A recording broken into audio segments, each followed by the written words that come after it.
Welcome back to Excel Sports e-learning module on structure. For the purposes of the 200 level e-learning modules, we are going to explore three fundamental questions when it comes to learning and development. Those questions are, what are the intended outcomes or end result we are striving for? What actions do we need to take to accomplish said goal? And what type of person do I need to become to execute these tasks? These can also be referred to goal orientation, task orientation, and role orientation. These are key characteristics of adult learning and professional development. For the structure theme, we're seeking to explore and to understand the following. What is, what is the maximum amount of structure we can implement before it feels limiting? For task orientation, how is the structure of this team communicated, built, maintained, and supported? What are the external measures in place? And for role orientation, how can I communicate structure effectively with my student athletes without imposing unrealistic limitations? Let's dive in. What is the maximum amount of structure we can implement before it feels limiting? Structure and its key characteristics of organization, consistency, and predictability exist on a spectrum. These are not characteristics that can switch on and off, but need to develop and rehearse over time. You can score very high on organization, but your student athletes won't or may not see the benefits of establishing structure until you increase your consistency. Well, we want to increase our organization, consistency, and predictability over time. There is a point where too much structure can and will result in a decrease in performance. This is where structure becomes rigid and starts to negatively impact skill development, communication, connection, and or psychological safety. Your role as a coach is to monitor and evaluate your own results to determine that tipping point.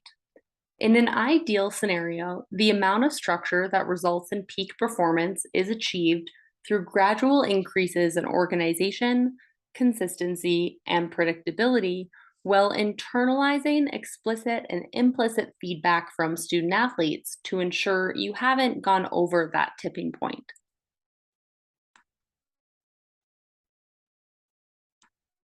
We will complete a self-evaluation of structure during the Learning Applications module, but for now, we would like you to consider the following. Think of three rules you currently have in place for your team. Do they help support a psychologically safe team environment, or are they threatening? Do they foster a sense of camaraderie and connection among your team, or do they foster internal competition?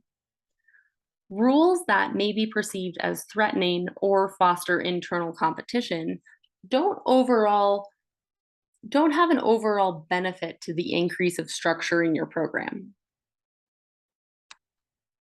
How is the structure of this team communicated, built, maintained, and supported? We know that a major tool we can use to increase the amount of structure in your program is by having clear policies and frameworks for behavior from the very beginning of your season. What intentional time was taken prior to the start of the season to create team policies? How did you review policies with your team prior to the season? And how are you receiving feedback on said policies from student athletes during the formation and orientation periods of your team?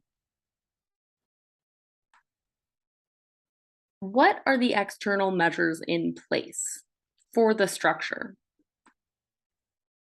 Additionally, when creating our own systems of accountability for our student athletes, we can rely on our own external sources of accountability to uphold and review team policies. This can include athletic directors, other members of the coaching staff, parents, or professional associations you may belong to. How can I communicate structure effectively with my student athletes without imposing unrealistic limitations? Best practices for communicating structure include having a team handbook, hosting team meetings, hosting the occasional parent meetings, having a team orientation, having a team website and/or Google Drive, and having hard copies available to students. In the next section, we'll dive into learning applications for structure and how you can utilize these best practices to answer the questions we just covered.